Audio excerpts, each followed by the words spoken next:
A woman sat in my office last week and apologized for wasting a whole Sunday. She'd slept until 9, made toast, watched the light move across her kitchen floor for an hour, and called it nothing. She said it like a confession, like I was going to write it down and hold it against her. I didn't write it down.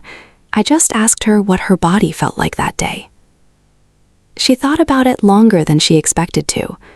Quiet, she said, for once. If that feels at all familiar, the reflexive guilt of a day that didn't produce anything you could point to, you're in the right place. I'm Sarah. I'm a psychologist. I used to be a physicist before people made more sense to me than particles did. And most days I sit with people who are trying to unlearn the idea that stillness is the same thing as falling behind. This is Breathe and Begin, and today we're talking about the days that look like nothing is happening and why, underneath, something usually is. We're going to talk about why your slowest days can be doing quiet, structural work that your fastest days never could. We'll talk about the difference between rest and retreat, why productivity can become a disguise for fear, and what your nervous system actually remembers from a day you spent doing nothing.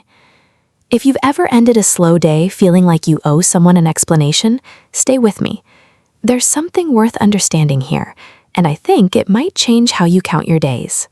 Before we start, if any of this lands, I'd love it if you stuck around, maybe left a word or two about what your own slow days look like. It helps more than you'd think to know who's listening. All right, let's get into it.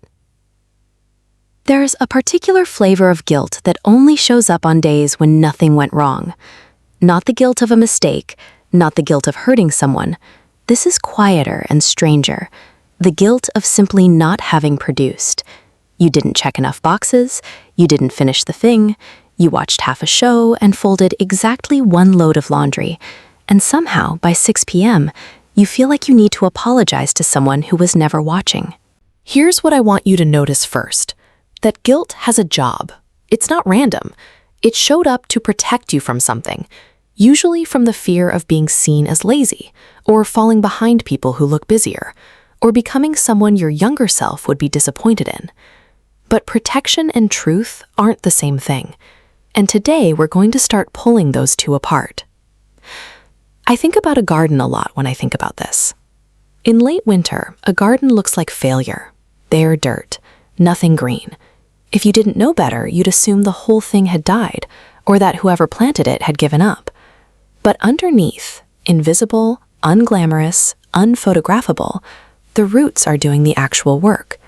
They're securing themselves, reaching for water, building the structure that will hold up everything you'll eventually see above the surface. A slow day in a person's life can work the same way. The mind processes, it sorts, it quietly files away the last 3 weeks of decisions and interactions your nervous system didn't have time to digest while you were busy making them. None of that shows up as output. It just shows up, eventually, as a person who's a little steadier than they were. Nobody sits us down as kids and says, your worth is measured in output. Nobody hands us that belief on purpose. We absorb it. From report cards, from the way adults praised busyness, from a culture that treats exhaustion like proof of character. And here's the part that's easy to miss. This isn't the same as being ambitious or wanting to build a good life. Ambition has a direction. This myth doesn't. It just says more, always, regardless of whether more is actually needed. It's not a value, it's a reflex. And reflexes can be retrained, but only once you've actually named them out loud. I want to be honest about something clinically, because I think it gets skipped over. For a lot of people, constant motion isn't really about achievement, it's about avoidance. If you're always doing the next thing, you never have to sit still long enough to feel whatever's underneath. A grief you haven't looked at, a relationship that isn't working, a question about whether the life you built is actually the one you wanted. Slowing down can feel dangerous for exactly that reason, not because rest itself is uncomfortable, but because rest removes the noise that was covering something up. So if a slow day makes you unexpectedly anxious, if the quiet feels loud, that's not a character flaw, that's information. It's worth asking, gently, what the busyness has been standing guard over. This really is not the same as burnout recovery, and I want to draw that line clearly because they get lumped together constantly. Burnout recovery is depletion. You've run past your limits, and your body is forcing a shutdown so you don't damage yourself further. That's a debt being paid. A genuinely slow day, the kind we're talking about, isn't a debt. It's maintenance. It's the equivalent of a car idling in the driveway instead of being driven into the ground. Nothing is wrong. Nothing needs fixing. The engine is simply not required to run at full output today, and that is allowed to be the whole story. Retreat, though, is different from both. Retreat is when slowness becomes avoidance of your actual life, when the slow day quietly turns into a slow month, and the stillness stops feeling like integration and starts feeling like hiding. The difference isn't in how the day looks from the outside.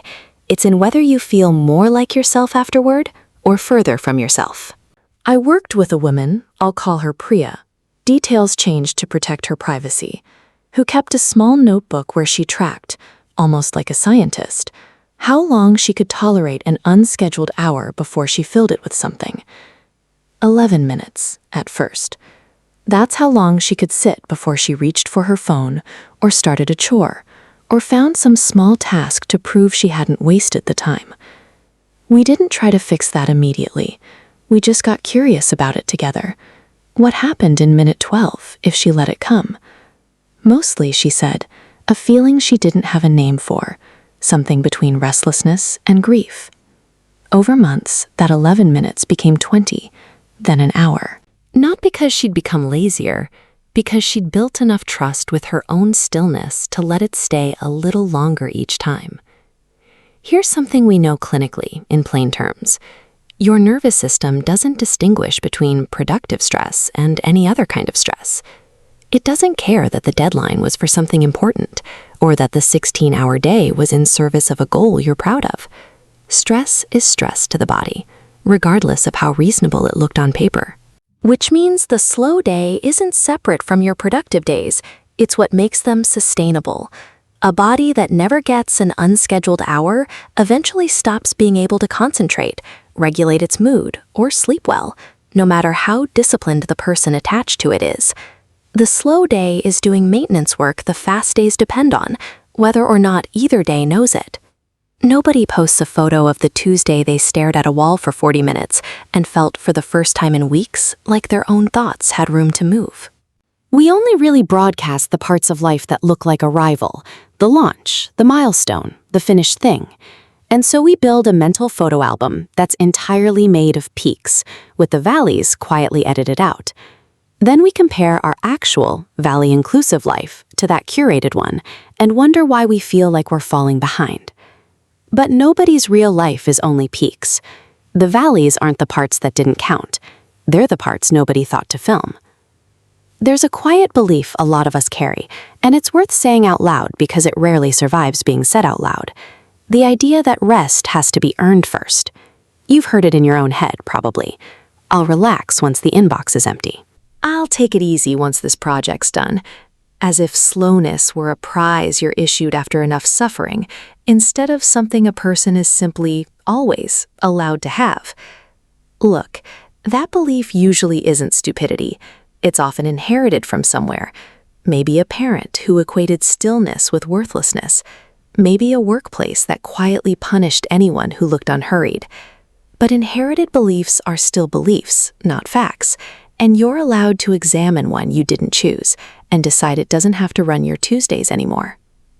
So let's go back to that woman in my office, the one apologizing for her Sunday. By the end of our session, she didn't have a plan.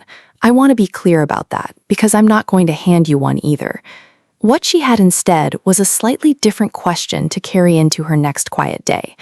Not, what did I get done, but what did my body need, and did I let it have any of that? That's really the question underneath everything we've talked about today.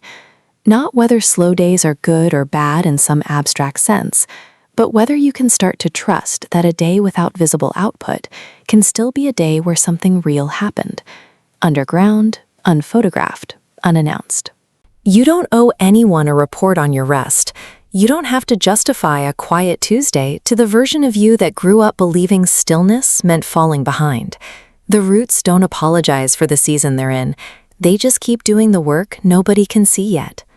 If this found you on one of those days, the slow, quiet, faintly guilty kind, I hope some part of it loosens the grip a little. And if you want more of these conversations, staying close, adding your voice in the comments, all of that genuinely helps this reach the next person who needs to hear it today. Some days build, some days repair. Both are progress. You don't have to choose between being someone who rests and someone who grows. Most of the time, you're both, on the same ordinary afternoon.